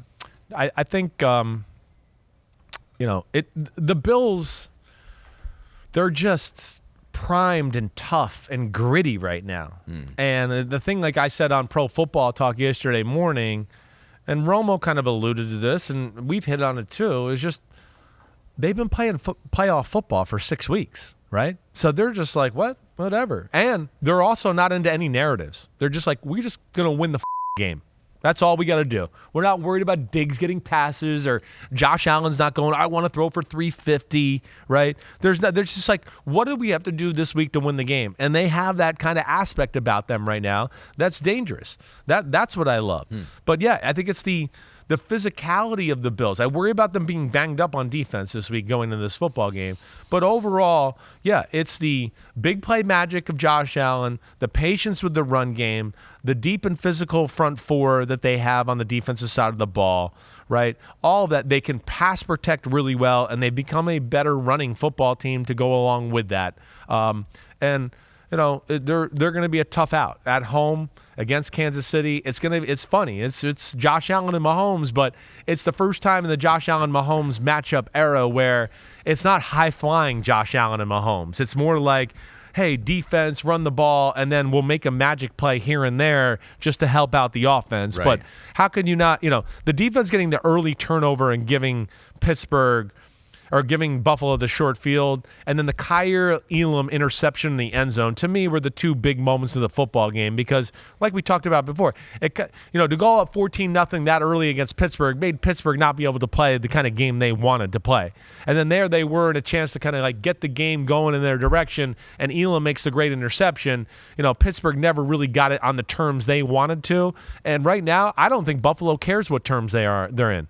They'll play ugly, they'll play high-flying, they'll do whatever they got to do to win the football game, and I think that's what's awesome about them right now. So this is the fun part. This is going to be really fun if you're a Buffalo Bills fan because we're going to take a look at some dots here. But first, let's take a look at Josh Allen's passing chart versus the Steelers, where he was able to throw the ball here. And he used his weapons, and this has been your critique for the past couple of years. It's like outside of Stephon Diggs, who do they have? Well, they threw a touchdown to Dalton Kincaid in this one, Khalil Shakir, and then he used his own dang legs to run 52 yards for a touchdown. Come on. He's incredible. The way he started the game and some of the plays and throws he made, the first touchdown pass, the second touchdown pass, a 56-yard run by a 245-pound white quarterback in the playoffs? Like, what? That just doesn't happen. Yeah, next-gen stats. Tracked it. It's never happened before. Never happened. Right. And they put it in white person parentheses. Like, never happens. Like, crazy. Not since Steve Young. All right? Something like that. But, I don't know what else to say about it. He played the game pretty perfectly. I mean, he didn't make really one dicey decision. That's kind of what he's on right now, right? The run itself, I know there's a lot of talk on the run right now. Want to do the run right now? Yeah, let's do the run as well. Right, we brought it up. Let's go inside the numbers, powered by AWS. Josh Allen. He's a little dot there, 17. Should be a little bit bigger and definitely faster than the rest of them. There he goes. Boom, boom. Oh, wait, what happened right there? Yes. Everyone just stopped for a second or got juked out. 52-yard scramble. So let's give the numbers. His top speed was 19.33 miles per hour. That's pretty good, almost 20 miles an hour. On that field, in that condition, I think, does change it a little bit. Definitely. He had a touchdown probability on that play of 0.2%. Yeah. Well, his recognition is phenomenal. First off, this is where he knows it's man-to-man. He knows they've rushed 5. He knows if he breaks the line of scrimmage, there's nobody there to tackle him, right? That's why he made such a quick decision. He kind of saw a gap. He knew the coverage. He knew they were in a 5-man front, and he said, they're in trouble. I'm just going to go run and get the first down. Now, once he breaks the line of scrimmage here and he starts to get into a bunch of people, like I see people out there right now on social media thinking, did he fake the slide? Sky Vern is one of those. He goes, so much praise for Josh Allen's run, but faking going down is Bush. Steelers players stopped when he faked. Quarterbacks should not be able to take the rules that protect them and use them fairly. But what I'm going to say is, where did he fake the slide? Like, because he did a stutter step? That's a fake slide now? You're interpreting what you want to interpret is what I would tell you at Skyvern. I could take you to the play last week against the Miami Dolphins when he runs over the D tackle. He does the same thing. He kind of gets in a spot with like, oh no, what do I do here? And he starts to kind of hop and go, wait, do I have to make a cut or do I have to lower my shoulder? And that, to me, is what it looked like. It wasn't a fake slide. It wasn't Kenny Pickett in the bowl game a few years ago or the ACC championship game, whatever it was. It wasn't like he went and like put a foot in front of him and acted like leaned back like he was going to go down. I took it more when I was watching it if he wasn't sure if he wanted to make a cut or just lower his shoulder and do this. Either way, let me just tell you this. It's on the Steelers. You're playing Josh Allen. You got 900 plays of him being in that situation, lowering his shoulder and running for more yards. It's DeMonte Kazee who kills everybody. So you can make all the excuses you want for the Steelers. That shit sucked by them. There's no other way to say that. It is. And that's what I think happened too. He was like, wait, let me settle down, gear down, let me go to lower my thing. And then he realized, wait, this guy's not even attacking me here. And this guy, Patrick Peterson, is being blocked by the receiver because he doesn't really want to tackle me, so he's going to act like he got blocked, and then he runs away from everybody, and that, to me, also exposes the Steelers. The Steelers are slow, as we've talked about in the secondary. Yeah. I mean, Patrick Peterson's slow, DeMonte Kazee are slow, and that's part of their problem overall, but I did not look at it as a fake slide. Did you? I had the same impression as you, and I think once one person said it, another person said it, then everyone started saying the same thing, but I took it as that the field was probably rock hard and the footing probably wasn't as good as it normally is too. And so if you're going to make cuts like that, you do have to like do it more deliberately maybe. And even though he has made similar moves in the past on different fields and different temperatures, I didn't take it as a slide. Now, Pete will make the argument though that there was a roughing on Miles Jack earlier in the game. Yeah. Oh, that was later in the game. Yeah, it was later in the after. game. But it's like, this is what you see, right? And it was like Jack came in a little late, didn't even hit him in the head, and Allen kind of throws his arms up. Like, I think that would be the frustration. And you have that frustration, too. It's like these quarterbacks are babied, and so it's like you're trying to get even more of the rules on your side. And so you would be upset if you actually thought he fake slid there. I would be you pissed. Would be upset. You know I would be. Yeah. No, I don't like that. I don't like skirting the bylaws or the unwritten rules of the NFL, like the Lions bringing in 3 ineligibles and trying to trick everybody. I don't like that kind of stuff. So I would call out Josh Allen if it was a fake slide. I am literally the guy with the quarterbacks. If you heard me in a viewing room on Saturday, it was like, him, hit him harder. That's bullshit. That shouldn't have been a penalty. They should have knocked him out on the sidelines trying to cheat, getting extra yards. I am not that guy, everybody out there. So at Sky Vern, just letting you know that, right? I did not see it as a faking Bush League fake slide. I really didn't. And in that type of game, right, it's Josh Allen in space. You got to come down expecting him to run regardless. The Miles Jack play, that was like, it was tough. I get that. He hasn't played football in forever. He looked like he didn't have control of his body throughout the game in a few different situations. And that one was a little bit like, hey, you saw him going down, and then you still tried to kind of go low and launch, and that one was where he got busted, and that's one they're going to call pretty obviously all the time. And that was Inside the Numbers, powered by AWS. AWS has a few more bleeps to put in that one, I think. Sorry, that's AWS. Okay. That's okay. Sorry. They know what they got into. That's here. right. Is there either one of those touchdown plays, the one to Kincaid or the one to Shakir, that would apply to the Chiefs, or one that would be dangerous to the Chiefs? I know that they beat the Steelers, but are either one of those, if we picked one of those plays? Yeah, the one. So you're asking from the Kincaid 29-yard touchdown. Nothing's going to be that easy this week. That's what I would say, more than anything. Yeah. Right. The Chiefs are a total step up in scheme and talent from where Pittsburgh is right now. The Chiefs' D-line is a juggernaut. And then Spags and the creativity and what they do on that side of the ball is awesome, let alone, as we always talk about, when the Jimmies and the Joes are awesome and the X's and O's are awesome, you got a great unit. And that's what Kansas City has. Kansas City can play it any way they want. They're a great zone team. They're great at blitzing. They're great at, if we got to play man-to-man and just rush 4 and have people spying Josh Allen, they can do it all. They really can. And that's where, it'll pose problems for Buffalo in that regard. So what can we take from Week 14, the Bills at the Chiefs, 20-17 win by Buffalo? Josh Allen had some magic in that game, as he always does. James Cook had a 25-yard touchdown. What can we take away from that game? I think that, one, Buffalo jumped out on Kansas City early, and I think that was still everybody was a little bit in the, wait, what does Joe Brady do on offense mode, right? I think they're not going to be tricked or fooled by what Buffalo does now, right? Buffalo, I think, has settled into a little bit more of what they are as a football team. But I think even more so Kansas City. We know the defense is special in Kansas City. They almost settle into every football game. It doesn't even matter, right? But I think the biggest thing that I would take away from it is I feel like Kansas City's in a better spot with their offense now as compared to then. Right? I think they're a little bit more accepting. In Week 14, I still felt like they were in the mode of, we still think we can throw for 350 a game and 340. Like, they weren't willing to give it up. These guys are going to catch eventually. They're going to catch eventually. We'll catch on fire here eventually. And I feel like, the Raiders game on Christmas Day, they finally went, okay, that pipe dream's over.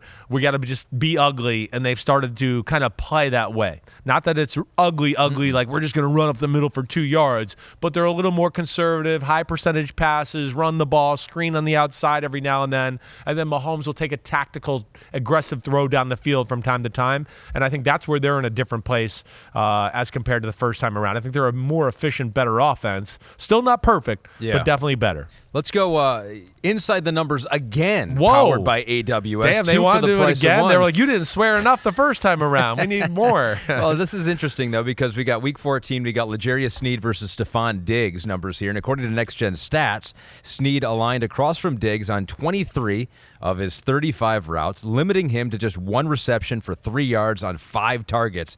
There were 4 tight windows in that. And so, we saw it last week. He was pushing Tyreek Hill into the frozen tundra at Arrowhead Stadium. And that's why they're incredible. Handled Diggs, too, in Week 14. They can get there with their front four if they want to. They can get there and blitz if they want to.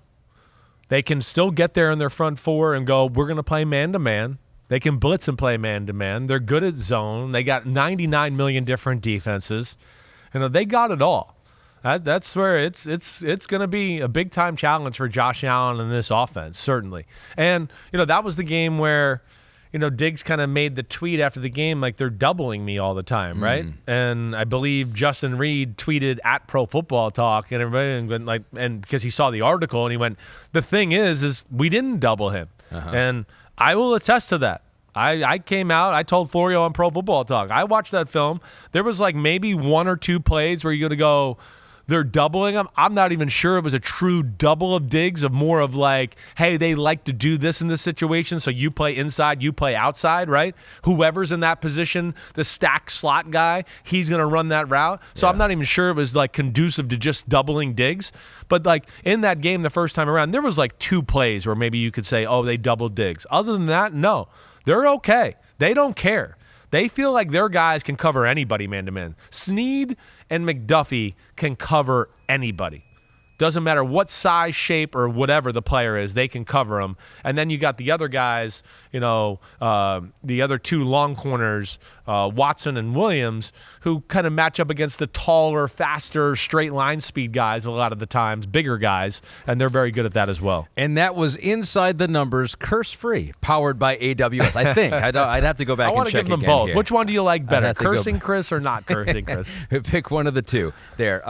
So, yeah, you mentioned that the Chiefs offense. I think last thing here is they've kind of figured out who they want to be. Dr. Greenway asked about the Bills' defense. Yeah. Will they be able to slow down Mahomes given all their injuries? And so I'm worried about that. This Terrell Bernard go down. Right. Christian Benford. Benford went down, I think, with a wrist or a hand injury. So I'm hoping that he can play with that. They need Douglas. Yes. Teron Johnson. They need.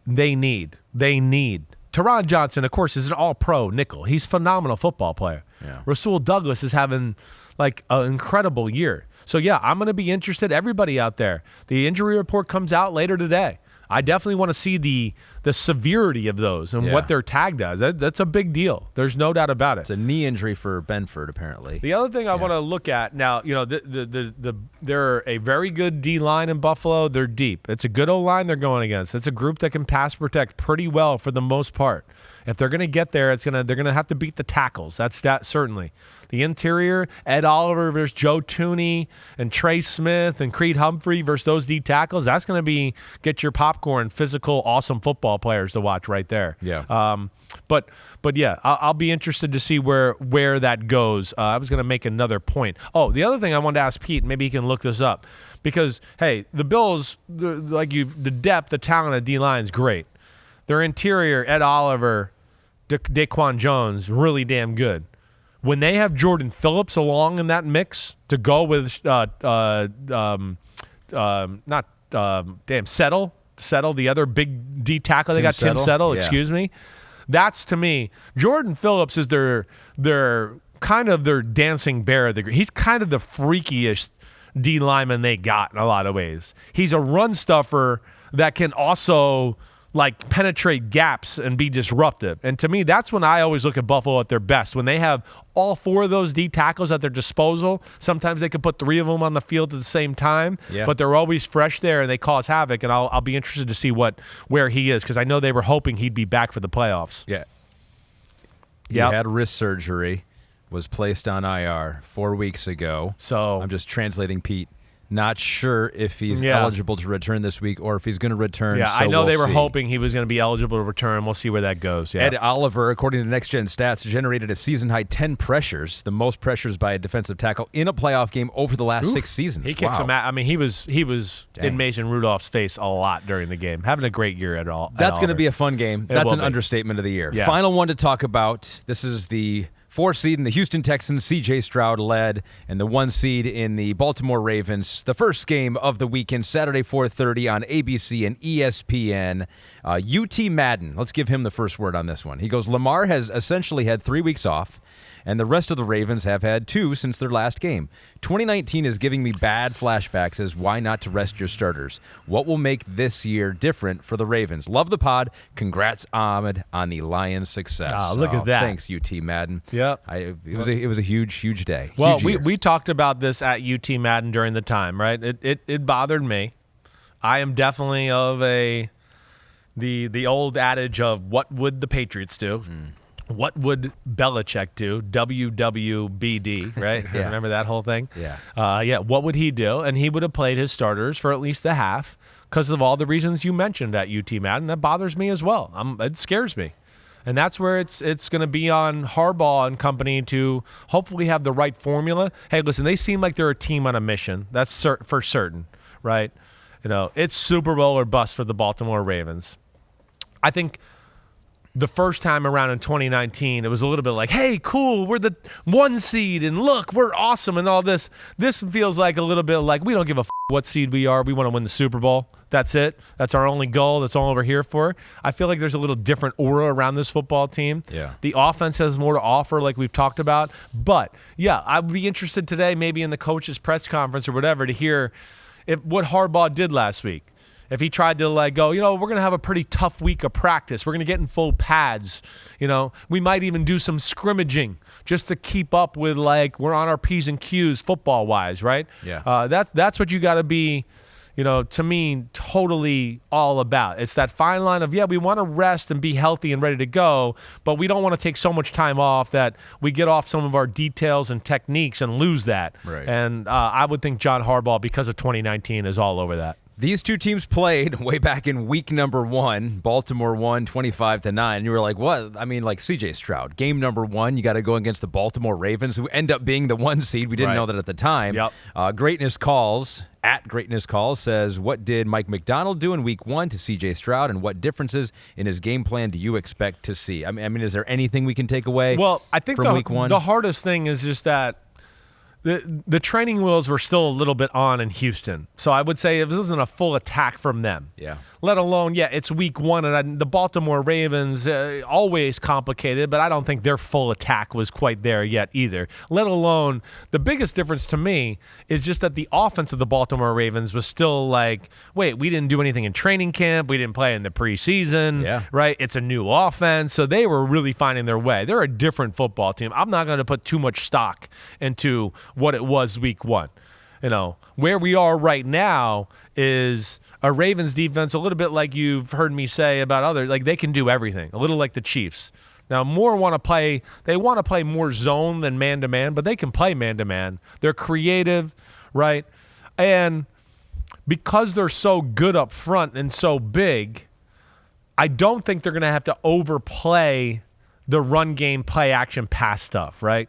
They'll have calls this week where Queen and Requiem will, hey, if it's a run fake, we're just going to take 1 step downhill, and then we got to get back because we got to make sure they're killing everybody in the play action.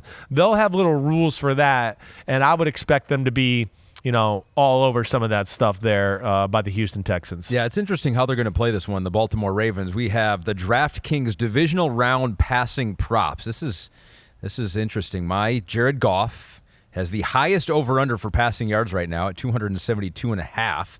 The lowest, Lamar Jackson, 227.5. Yeah, well, Houston, I think Baltimore can do both. They can run and throw the football.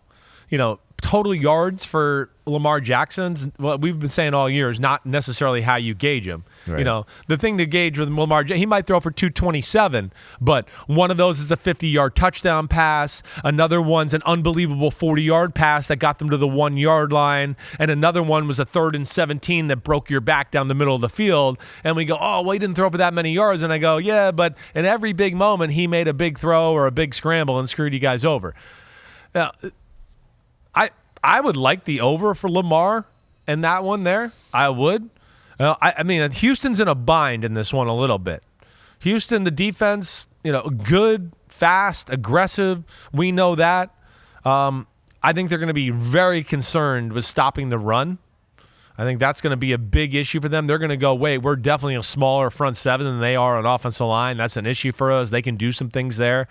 I would like the Lamar over in that one. That to me is a little too low for the total output. But, yeah, look, him and Josh Allen are the bottom. I think it's because schemes they're playing and the way they play football right now, it's just hard to gauge like what or how much they might throw or how aggressive they might game throw. Plan going to be. Right. Daniel Kunimoto says, as always, great pod. Who is the quarterback with the most pressure on them to succeed? And then he goes, go Ravens. Oh. So I think Daniel wants Lamar to step up in this situation.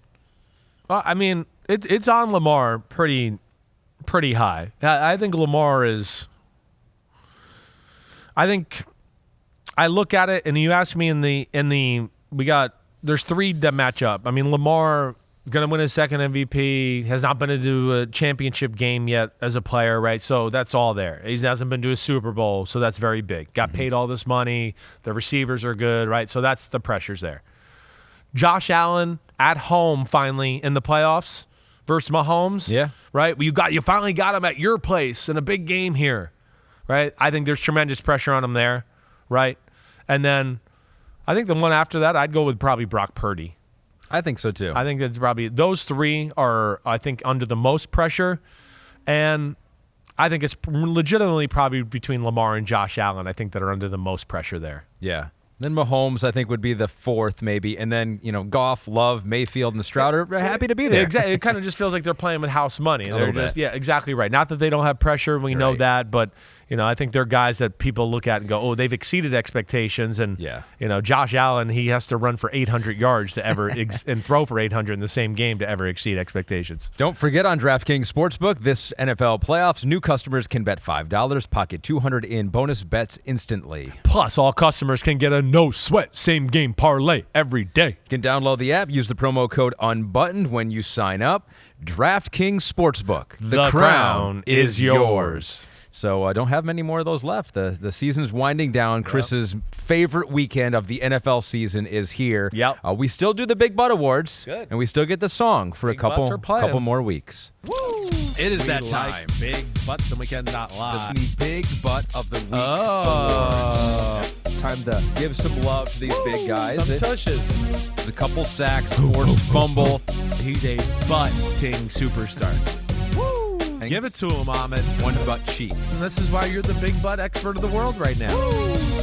Defensive tackle, big butt of Super Wild Card Weekend. Could have given it to Ed Oliver. We just talked about what he did Definitely. there. But I gave it to Kalijah Kancey for the Buccaneers going against that Eagles offensive line. That's a difficult task there. Had Definitely. 3 defensive stops, according to PFF, tied for the most. 6 pressures were the second most. Did have a sack in there. He is now the 4th rookie to win the big butt this season. Jalen Carter, Kobe Turner, Will Anderson. Wow. And now Kalijah Kancey. You like the young booties, huh? I guess, That's what right? you like? No, they're talented. They really are. I mean, listen, Jalen Carter is already one of the best D tackles in football. Will Anderson is certainly going in that direction, along with Kobe Turner. And Kalijah Kancey, watch out for him. To me, it's going to be next year. You're going to see Kalijah Kancey take off, right? This is like an undersized D tackle. It kind of takes them a year to get used to the NFL a little bit. And what do I got to be? What do I got to get a little better at, right? Because in college, it was like everybody was a mismatch. Yeah, I was a little undersized, but I'm so strong for my size, I could beat you with quicks and I could overpower you. Yeah. The NFL, I remember Aaron Donald. It was really awesome the first year, but I remember year 2, I was like, oh my gosh, he's figured out a few techniques. He understands how to use his hands better, right? He understands offensive line and offensive play a little bit better. Watch out. I could see Kalijah Kancey taking the superstar step next year. Hurt in the beginning of the year, but then played a lot at the right. end of the year, though. Played the second most snaps of any rookie defensive tackle this season behind Kobe Turner of the L.A. Rams. Yeah. And speaking of the Rams, they went against my edge big butt of the week for the 3rd straight week. I swear I'm not a homer. What a shocker this is. Aiden Hutchinson gets his 4th of the season, 3rd straight. He had 9 pressures, most of any edge, 2 sacks, 3 tackles, 4 defensive stops, tied for the most. I mean, he's a amazing football player. And he's playing, the last 3 weeks, I feel like if we look at him and add them all up, Cowboys and Vikings, and he's all over there. He's superstar. He's been a superstar. He's a superstar, right? Like Jacksonville's got to be looking at it going, we kind of messed up. Like this guy's a superstar. Our guy's good. Don't get me wrong, but this guy's like, he takes over football games in moments. He certainly does. And, of course, got the big holding call in a big moment the other night with Havenstein wrapping his arm around him and getting him as he's going around the edge and going to get the sack. I mean, he's awesome against the run. He's learned to become a better pass rusher. He has better bend around the corner than he did coming out. That's gotten better. I mean, you're not wrong here, Ahmed. He's one of the best edge defenders. He's going to be in the all-pro conversation next year. Yeah. That's how good he is, and he was everywhere. That's, to me, why I was speaking earlier about how awesome Stafford was, because, I mean, he had this guy bearing down on him a lot, and a bunch of other guys, too, where, I got to step up and get out of the way of Hutchinson around the edge, and now walk myself into more trouble in front of me, and still made a lot of big throws even with that situation around him. Aiden now leads the NFL with 110 quarterback pressures this season. He passed Micah Parsons. He needed 1 week of the playoffs to do that. And so congratulations, Aiden Hutchinson and Kalijah Kancey.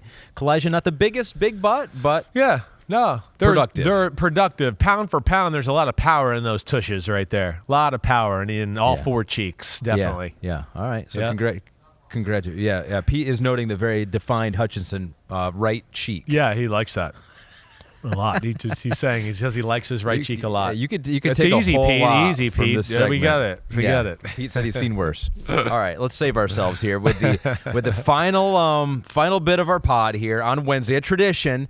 We bury teams. We put them in the ground. They're dead already, but now we need to respect Except them. for the Eagles. They buried themselves. I thought That's we true. got That was to a long time ago. Right. That was the corpse walking around the field in Tampa. So it is time to do it. So, Kristen, do we have the Requiem for a Team music here? We do. Let me get my poems here. And someone messaged me. They go, do you do these poems, or are these like artificial intelligence? And I will say that I do. I'm a proponent of technology. I love all that AI you're stuff. on the message, but you're writing this, right? I'm writing these. I found it to be more work. Trust me, I've tried. Right. And the amount of information you have to pump in to give it enough context to give you a poem. I could have already wrote the poem by now. Exactly. Right. So I'm not against it. And then it comes out and you're like, well, that didn't really make sense, AI. So I got to redo it anyway. Yeah. So I'm not against it, but I have not done that yet. So we'll start with the Rams here.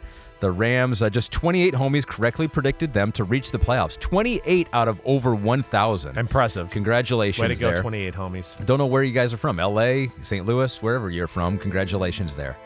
Here we go. Here lie the Los Angeles Rams. From bad to good, this year had range.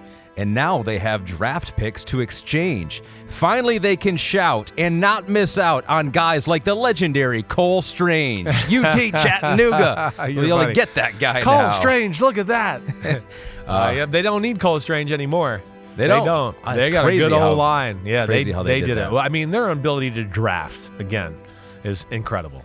Steelers, 33% of you out there correctly predicted them to reach the playoffs. Of course, we know this. Why did we get this wrong? 10 homies had them winning it all. We appreciate your dedication. Here lie the Pittsburgh Steelers. It's a team that will never give in, each season like an identical twin. Let me share with you, please, life's 3 guarantees: death, taxes, and Tom Lynn. Pete gave us that one earlier in the year. Tom Lynn gets in. Right. Yeah. He always gets in. Yep. Cleveland Browns, they got in somehow. 5 different quarterbacks. 18 homies had them reaching the AFC Championship game, which, if they had Deshaun Watson, he played okay. And they didn't. It probably wouldn't have predicted this. And they weren't just such meatheads. They would be maybe a chance. You know what I want to say. Here lie the Cleveland Browns. A team with an elite defense, we agree. They ran around and played carefree. The only thing they lack was a backup quarterback who was born post 1940. That's the one thing they lacked. That's a good one. It's like 42, I think, is when he was born. He was born 42. Yeah, 1942. Yeah, World War II veteran. Yeah, respect him. So that's the Browns. The Dolphins, 9% of you had them reaching the AFC Championship. 19 homies had them winning it all. You're wrong. I'm sorry. Here lie the Miami Dolphins. They had a few too many injured men, but soon they'll be playoff bound again. By this time next year, their fans will surely cheer, and Tyreek will have 7 more children. It's possible that You're does funny. happen. Damn. It's possible. I mean, that's the first time I feel like I've heard you go into that category. We're definitely going. I'm trying Artificial intelligence certainly didn't write that one. Didn't do that. It wouldn't. It would censor that. Right. We're trying to find the soft spots here of these teams. You found the soft spot there. All right, 2 more, and we're going to the NFC East for these. The Dallas Cowboys. Oh, no. God, can you believe this? 25% of you had them reaching the NFC Championship game. 30 homies had them winning it all, including... Oh, damn. So you're burying part of yourself here. All right, here we go. This holiday season, the Cowboys got Cole. A disastrous end, shaking their soul. Jerry, not at the final dance, but next year he'll have his chance to finally get that glory hole. He can finally maybe do it one of these days. His words, not mine. He says it. I don't say it. Well, we say glory hole on PFT all the time. Yeah. And people text Florio an email because he gives them all their stuff. Yeah. And he's like, do you realize you're saying glory hole? Yeah. And he has about once a week remind everybody, this is a joke of the show. Yes. Jerry Jones said he wanted more glory hole in a press conference. Go look it up, everybody. It's a term in the oiling industry. That's when you news think about to me. Yeah, it's an actual. It's an actual Check it out. term. It's actually hilarious. It's an actual term. It's an actual thing that happens. Finally, the Eagles here. Finally, the Eagles. 75% of you had them making the NFC Championship game, including both you and Pete. 32% had them winning the Super Bowl, or making the Super Bowl, and 16% winning it all. It's crazy. They're done. They should have probably been done a week earlier. I had them losing to the 49ers in the NFC Championship game. Finally, here lie the Philadelphia Eagles. The success for the team was quite fleeting down the stretch, often taking a beating. This team is weird, you all fear. Confirmed in March when you hear that A.J. Brown called yet another team meeting. It's like, no one's even here right now. We don't have anyone here. Yeah, that'll fix it, Pete says. Another one more. That's when you knew they were desperate. They were having like team meetings or whatever, every week. You were like, oh man, it's trouble. I'm disappointed. I was expecting more in that last one. The Eagles one? Well, I mean, you got me all excited. You kind of went X and R rated on the Dolphins and the Cowboys. I mean, talking about kids out of wedlock and glory hole. I've never heard you go that way. I know. I should have ended with one of those two. But we got more. We got more. Trust me, I've got ideas for the next one. There's more teams to die. And by the way, 12 homies in our playoff prediction still have a potential of getting all Final Four teams right. I can't even remember. I know I had Niners beating the Eagles, and I had the Chiefs beating the Ravens. All right, so I have 3 out of the 4 left. Yeah. And I had Chiefs 49ers and 49ers beating the Chiefs. So that'll be interesting. But I certainly right now would still go 49ers Ravens if I could do a do-over right now. And I have the Lions in the NFC Championship that I put them in there last week. You got a good chance. So you didn't really have them in the I did? Did I do that? So you had Cowboys-Lions. Wow, that would have been Oh, that's right. I did do that. Right. Because I was like, I got to pick the Lions to go, but I don't want to jinx anything. Right. I don't want to pick them to get to the Super Bowl. Right. But I really feel like if they get to San Francisco. What a big ego you have. You think that you can affect the whole world's outcome. Yeah. Isn't it amazing how we think that, though? I know. Yeah. I don't know what to do. Let me move in this seat because they'll play better if I sit over here. Right. I know. Let me sit down or stand up. Yeah, I used to do all that stuff. I picked the Lions to win 56-10 on Football Night in America, so that didn't jinx them. They almost did. But. No, that was awesome. That was great that you did that. It added to the fun of the moment. Yeah. All right, everybody, I hope you enjoyed the podcast today. A little bit of what the will happen, what the did happen, little combination. We'll be back at it. We're going to kind of try to figure out here what we're going to game plan. I'm not sure what our Sunday pod situation will be. I don't know either. We're going to be, of course, on the field in Detroit. Rooting on Ahmed's Lions there. Or he will be at least. So you'll be rooting on your Bucs. I'm going to be. I'm very happy that I'm going to see a lot of old familiar faces of the Bucs on the field. I am excited about that, right? And know a lot of people in the Lions organization too that are really cool, good people. So that'll be good. But yeah, we'll figure that out. We'll get back at you tomorrow. PFT, Chris Simms Unbuttoned, the collaboration, the Picks Pod. We'll be at it again. Ahmed, thanks as always for driving the ship. Of course. Keep sending all the questions. It was great interaction today. A lot of great thoughts, a lot of great questions. I really always love that. Makes me think, gives me a few more ways to break things down too. Thanks to the homies. All right, everybody, be good. Enjoy the great divisional weekend. Should be awesome. Have a good one. Be safe. Clap it up. Clap it up.